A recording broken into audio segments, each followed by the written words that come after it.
How strong is Yamcha at the end of Dragon Ball Z?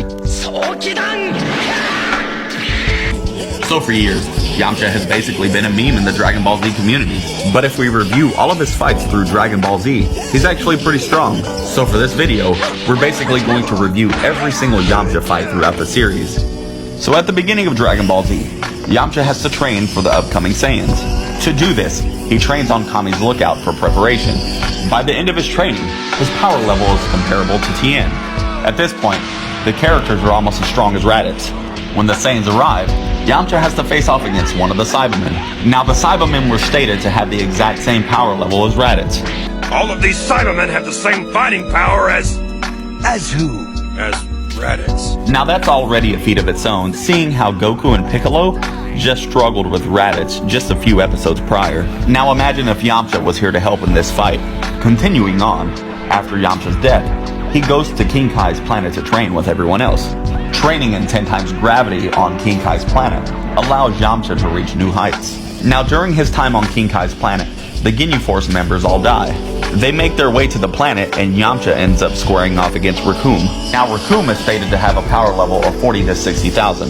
This is the same exact person Vegeta just fought, but lost to, but Yamcha defeats him here. Continuing again, there was a 3-year time skip where everybody trained for the upcoming androids. Over the 3 years, Yamcha has heavily grown in power, but gets caught off guard here by Gero. A little bit later during the Cell Saga, we can see Yamcha holding his own against the Cell Jr. Now, the Cell Juniors were stated to have a power level of around 2 billion. Yamcha ultimately loses the battle to the Cell Juniors, but the fact that he was even able to hold his own shows how much stronger Yamcha had got throughout training. His power level is easily in the hundreds of millions. So I'm going to have to use these next fights as a reference, but trust me, it'll make sense. In Hell, Pikkon faces off against Cell, and he also faces off against Frieza. But Pikkon takes both of them out, including King Cold, and he does it with ease. Shortly after this, the Otherworld tournament begins. Pikkon faces off against L.B.B. For a short time, Pikkon and L.B.B. are pretty evenly matched as far as power. This fight alone already puts L.B.B. over Cell's power level. Now we get on to the 7-year time skip from the Cell to the Buu Saga.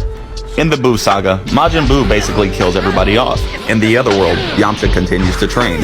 Here, you can see him fighting Gorilla and L.B.B., the same person who just gave Pikkon a hard time. Yamcha defeats both at the same time. This scales Yamcha higher than Perfect Form Cell, which is easily solar system level and breaching galaxy level. So how strong is Yamcha? Well, now you know.